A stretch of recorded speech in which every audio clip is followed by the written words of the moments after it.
एक समय की बात है, गांव का चौक लोगों से भरा हुआ था।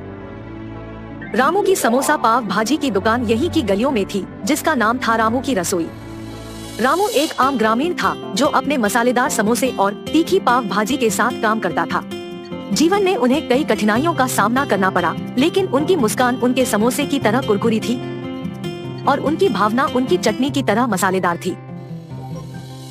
लेकिन जब एक नया खाद्य ट्रक उसकी आजीविका को प्रभावित करता है, तो रामू को अपने दुकान को चालू रखने के लिए नवीनता और संघर्ष का एक अनूठा नुस्खा बनाना पड़ता है।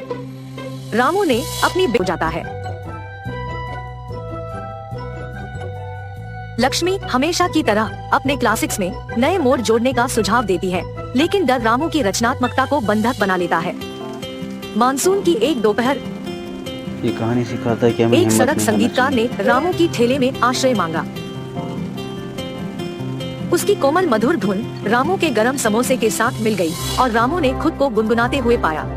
उसको प्रेरणा मिली। वह अपने भोजन को स्ट्रीट संगीत की आत्मा के साथ मिलाने के लिए दृढ़ थे, जिसके हर हिस्से में शहर की जीवंतता झलकती थी। रामू ने ट्रेंडी चाट शैली से प्रेरणा लेते हुए अपने समोसे में गरम मसाला छिड़ककर, अपनी भाजी में थोड़ा सा पुदीना मिलाकर और रंग का छौंक लगाकर प्रयोग किया। ग्राहक नए आविष्कार की खुशबू और नवीन अवधारणा से आकर्षित हुए। धीरे धीरे रामू के पैन की तड़क भड़क के साथ मेल खाने लगे। रामू की समोसा सिम्फनी की खबर फैल गई। रामू की ठेले ग्राहकों से भरी हुई थी। उसकी मुस्कान पहले से कहीं अधिक उज्जवल थी। उन्होंने सिखाया कि सच्ची सफलता नकल में नहीं, बल्कि अपनी जड़ों को अपनाने और जीवन की रेसिपी में अपने विशेष मसाले जोड़ने में निहित है। फिर एक दिन एक आदमी फैंसी स्वाद लेकर रामू के पास आया। उसकी गाड़ी के सामने खड़ा था। रामू भैया, आपके समोसे में कुछ खास है, लेकिन ऐसा क्या है जिसके लोग इतने दीवाने हो रहे हैं? फैंसी फ्लेवर्स का नेतृत्व करने वाले व्यक्ति ने उत्साह से पूछा। रामू ने मुस्कुराते हुए कहा, भाई, इसमें वह मसाला और स्वाद है जो मुंबई को खास बनाती है। मैंने अपने भोजन में वह स्वाद जोड़ा है जो इस शहर को इतना अनोखा बनाता है। फैंसी फ्लेवर्स का नेतृत्व करने वाले व्यक्ति ने रामू को आश्चर्य से देखा और कहा, आपने सचमुच एक नई दिशा दी है रामू भैया, ये बहुत अद्भुत। फैंसी फ्लेवर्स का नेतृत्व करने वाला व्यक्ति उसके साथ हंसा और उसके ट्रक की ओर चल दिया और कहा, आओ रामू भैया, हम सब मिलकर इस शहर को और अधिक रंगीन बना देंगे। रामू ने भी हंसते हुए कहा, बिल्कुल भाई, इसमें तो जीवन का स्वाद है। इस प्रकार रामू नई और रोमांचक रेसिपी बनाकर अपने समोसे और पाव भाजी में नए और अनोखे स्वाद जोड़ता है और अपने मौजूदा ग्राहकों को एक नई स्वाद यात्रा पर ले जाता है। फैंसी स्वादों का खतरा भी दूर हो गया और रामू ने अपने व्यंजनों में नई ऊर्जा और जुड़ाव जोड़कर अपनी आजीविका को सच्चाई से भर दिया। एक दिन शाम के समय में कीर्तना उनके घर पे बड़ा पाव बनाती है। कीर्तना, तुम्हारे हाथ का ये बड़ा पाव सच में बहुत स्वादिष्ट है। और इतने में उनके घर सुरेश के रिश्तेदार आते हैं। अरे सही समय पे आए हैं, मेरी बीवी अभी अभी गर्मा गर्म बड़ा पाव बना रही है, बहुत स्वादिष्ट है। कीर्तना, जरा मेरे रिश्तेदारों के लिए भी बड़ा पाव बना के ले आना। जी अभी लाई। ये कह के गर्मा गर्म बड़ा पाव बना के वहाँ लाती है और उनके रिश्तेदारों को परोसती है। उनके रिश्तेदार उसे खाने के बाद कहते हैं, सुरेश, तुमने ठीक कहा, हम वाकई ही सही समय में आए हैं, वरना इतने स्वादिष्ट बड़ा पाव हम नहीं खा पाते। मेरी बीवी जब भी बड़ा पाव बनाती है ऐसे ही एकदम स्वादिष्ट वाले ही बनाती है, इसीलिए जितने भी बार बनाती है मैं उन्हें उतने ही प्यार से खाता हूँ। हाँ, बात तो सही है, इतने स्वादिष्ट वड़ा पाव तो कोई आसानी से नहीं बना सकता। अगर तुम्हारी बीवी ने दुकान लगाया तो लोग खरीद के खाएंगे इन्हें। हाँ नरेश, अगर मैं इतना स्वादिष्ट वड़ा पाव बनाती तो पक्का दुकान लगा देती। अगर मैं अपनी बीवी के साथ एक वड़ा पाव का दुकान शुरू करूंगा तो सभी वही आके खाएंगे और उन्हीं स्वादिष्ट वड़ा पाव के बारे में सारा गाँव बात करेगा। ये एक अच्छा सोच है। ऐसे ही उसके रिश्तेदारों के जाने के बाद भी उसी विचार के बारे में सोचते रहता है। तब कीर्तना को नजर आता है कि उसके पति किसी सोच में पड़े हैं। उनके पास जाकर कहती है, क्या हुआ जी, किस चीज के बारे में इतना सोच रहे हैं आप? कीर्तना, तुमने तो सुना है ना कि मेरे रिश्तेदारों ने क्या कहा, हम हमारे घर के सामने ही एक वड़ा पाव का दुकान लगाएंगे। तब मेरे रिश्तेदारों के ही तरह इस गांव के सारे लोग उसी के बारे में बात करेंगे। ठीक है, आपके विचार के अनुसार ही हम वड़ा पाव बना के बेचेंगे, लेकिन आपको अब से ऐसे बेवजह गर्व की बातें करना बंद करना पड़ेगा। अगर आप इसी बात को मानकर अपने बर्ताव को बदलने का वचन देंगे तो ही हम ये व्यापार शुरू करेंगे। हाँ, अब अगर मैं अपनी बीवी की बातों को नहीं मानूंगा तो वो शायद व्यापार शुरू करने के लिए नहीं मानेगी और मेरे ख्यालों के अनुसार कुछ नहीं होगा। ठीक है कीर्तना, तुम्हारी इच्छा के अनुसार मैं अपना बर्ताव बदलूंगा। हम कल से ही वड़ा पाव बना के बेचेंगे। और ऐसे ही वो बाहर जाकर वड़ा पाव की तैयारी के लिए जरूरी सामग्री लेकर आता है। और अगले दिन नरेश उनका दुकान शुरू करके उसकी बीवी को वड़ा पाव बनाने के लिए कहता है। कीर्तना उसके पति के बातों के अनुसार ही वड़ा पाव बनाना शुरू करती है। स्वादिष्ट और गर्मा गर्म वड़ा पाव, आइए बाबू आइए। ऐसे जोर जोर से चिल्लाने के कारण उस तरफ जाते हुए सारे लोग आकर्षित होकर उसके दुकान आते हैं और वड़ा पाव लेके उन्हें खाने लगते हैं। सुरेश, वड़ा पाव तो बहुत गर्म और स्वादिष्ट है। हाँ, अब तक मैंने इतने स्वादिष्ट वड़ा पाव कहीं नहीं खाया है। हाँ, मेरी पत्नी बहुत अच्छा वड़ा पाव बनाती है, उसकी तरह तो और कोई नहीं बना सकता है। ऐसे उनको वड़ा पाव देकर उनसे पैसे लेता है। उस रात को जब बैठ के वो आए हुए पैसों की गिनती करने लगते हैं तो कीर्तना कहती है, अरे वाह, पहले ही दिन हमें लाभ आया है जी। निवेश के पैसों से ज्यादा पैसे तो हमने कमाया है। क्या सच में? अगर हमने ऐसे ही इसे बरकरार रखा ना तो जल्दी हमारा बहुत बड़ा व्यापार बन जाएगा कीर्तना। हाँ, आप सही कह रहे हैं। पहले ही दिन उतने पैसे देख पति पत्नी दोनों खुश होते हैं। ऐसे ही वो हर रोज उनकी सोच के मुताबिक वड़ा पाव बना के उसे बेचते हैं और कुछ ही दिनों में उनका व्यापार अच्छा चलने लगता है। मेरे सोच के मुताबिक ही हमारा व्यापार अच्छा चल रहा है। किसी और की दुकान में तो इतने लोग ही नहीं आते हैं। कुछ दिन पहले शुरू करने के बावजूद हमारा व्यापार बाकियों से बहुत बेहतर चल रहा है। और हमेशा की तरह सुरेश वापस बेवजह के गर्व में डूब जाता है और बाकियों को भी वही बातें सुनाते रहता है। उस दिन दुकान को आए एक आदमी को वड़ा पाव लाकर देता है। मैं यहाँ जब भी वड़ा पाव खाता हूँ बहुत स्वादिष्ट होता है, एक भी बार इसका स्वाद नहीं बदला। हाँ, आपने सही कहा, मेरी बीवी बहुत अच्छा वड़ा पाव बनाती है। नया व्यापार होने के बावजूद बाकियों से हमारा बहुत अच्छा चल रहा है। हाँ, ऐसे ही वहाँ मौजूद सभी से बात करता है और ऐसे ही बात करते हुए वो उन लोगों से पैसे लेना भूल जाता है। उसके पैसे ना लेने के कारण सभी वहाँ आके उसकी गर्व की बातें सुनकर पैसे दिए बिना चले जाते थे। कुछ दिन बाद सबको जब सुरेश की कमजोरी का पता लग गया तो वो वड़ा पाव मंगा के उसे खा के पैसे देने के लिए उसके पास जाकर वड़ा पाव के बारे में बात करना शुरू करते थे। सुरेश उनकी बातों में पड़ के गर्व की बातें करता था और उनसे पैसे लेना भूल जाता था और कुछ देर बाद वो लोग वहाँ से पैसे दिए बिना चले जाते थे। सुरेश के इस बर्ताव के कारण उनके व्यापार में नुकसान होता है और अचानक उनके सपने टूट जाने पर पति पत्नी दोनों बहुत निराश होते हैं। कीर्तना, मुझे माफ करो, इस सब का कारण मैं हूँ। मेरे इस झूठे गर्व के कारण ही सबको मेरी कमजोरी का पता लग गया और उन्होंने उसका फायदा उठाया, इसीलिए हमें अब नुकसान भुगतना पड़ रहा है। ऐसे कह के बहुत दुखी होता है।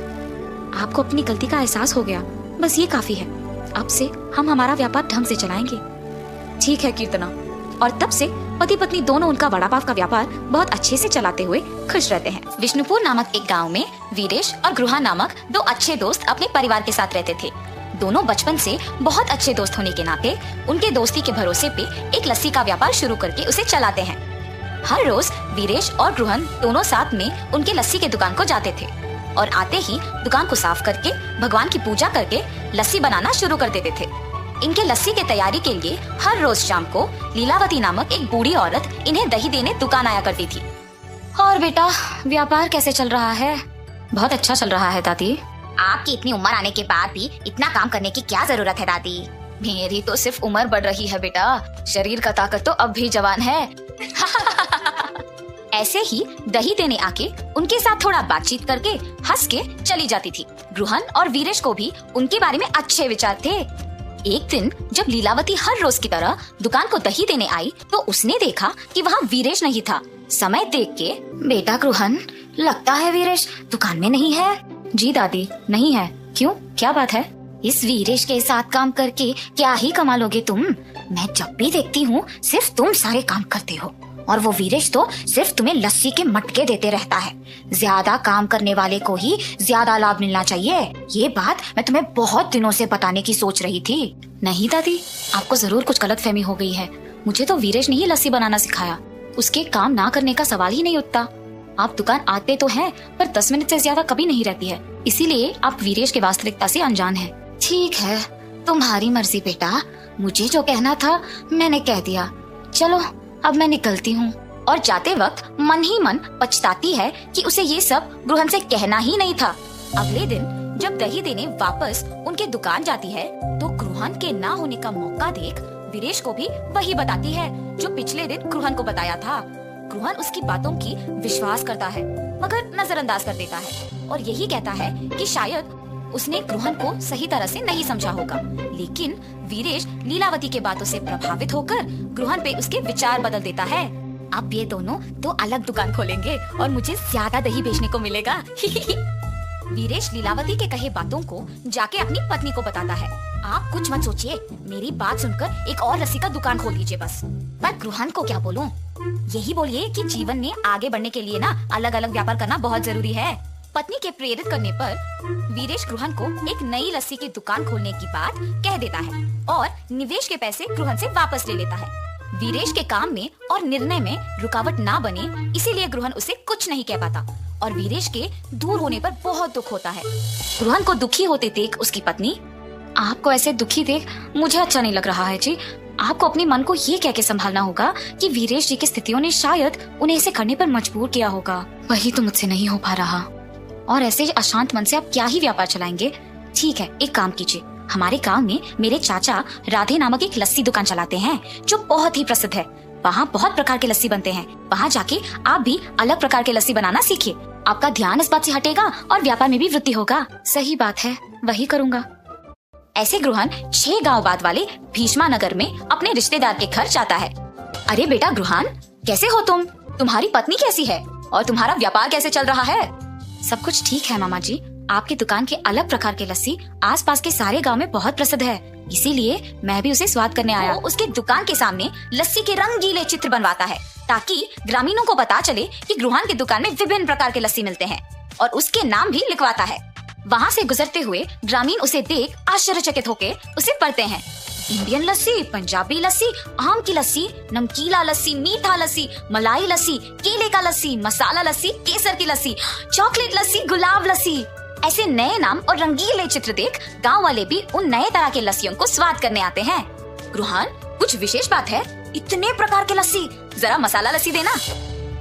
और ऐसे मसाला लस्सी पी लेता है। अरे वाह, बहुत ही स्वादिष्ट है ग्रहण, जरा एक और देना। ऐसे बहुत लोग ग्रहण की दुकान पे उपलब्ध उन लस्सियों के प्रशंसक बन जाते हैं और ग्रहण को अच्छा आमदनी भी मिलता है। गांव में लस्सी वाला तो सिर्फ ग्रहण को ही मानते थे, मगर दूसरी तरफ वीरेश के द्वारा निर्मित लस्सी का दुकान ग्रहण के अलग तरह के लस्सियों की तुलना में फीकी पड़ गई थी और उसे कोई आमदनी नहीं मिल रहा था। और ऐसे वीरेश को अपनी गलती का एहसास होता है और वो वापस ग्रहण को जाके पूछता है, क्या हम वापस साथ में व्यापार कर सकते हैं? और ग्रहण बिना कुछ सोचे पूछे खुशी खुशी हाँ कर देता है। उसी समय लीलावती वहाँ दही देने आती है। ये क्या है ग्रहण, तुम्हारे दुकान में वीरेश है?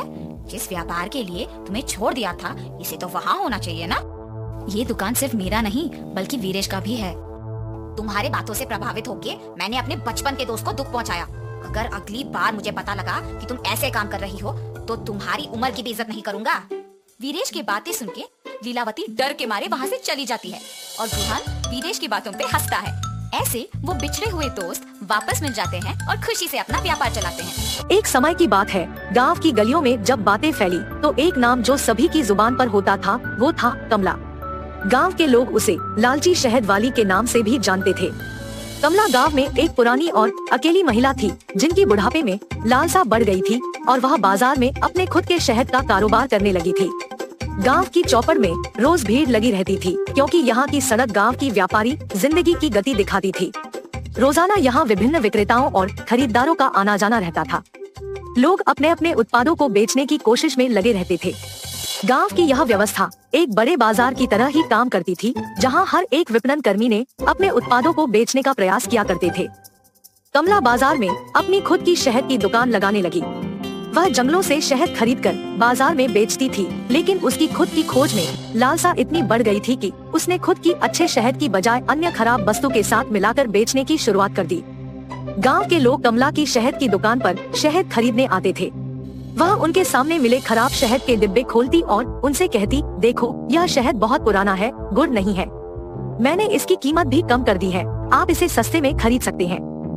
गांव के लोग उसकी बातों पर विश्वास कर लेते थे और उसके बताए दाम पर शहद खरीद लेते थे। कमला बहुत होशियार थी, उसे किसी के बारे में गलत जानकारी देने में कोई दिक्कत महसूस नहीं होती थी क्योंकि उसे तो सिर्फ अपने फायदे की चिंता रहती थी। कमला का दिन कुछ इस तरह गुजरता था। वह सुबह सुबह उठकर जंगल में जाती और खराब शहद को अच्छे शहद के साथ मिलाकर डिब्बों में डालती थी। फिर बाजार में आकर उन डिब्बों को बेचने का प्रयास करती थी। गांव के लोग उसकी बातों में आकर उसके खराब शहद को खरीद लेते थे। एक दिन बाजार में विभिन्न विक्रेताओं के बीच बातचीत हो रही थी। कुछ लोग कमला की दुकान के खराब शहद के बारे में बात कर रहे थे। एक व्यक्ति ने कहा, आखिरकार ये कमला किस तरह से बिना किसी को पता चले अपने खराब शहद को बेच रही है। उसका यह काम बहुत ही अच्छे तरीके से हो रहा है। दूसरा व्यक्ति ने उत्तर दिया, हाँ तुम सही कह रहे हो। उसकी चालाकियां अब सभी के सामने आ गई है। उसने लोगों की विश्वासघाती की है और उसकी कमाई बढ़ गई है।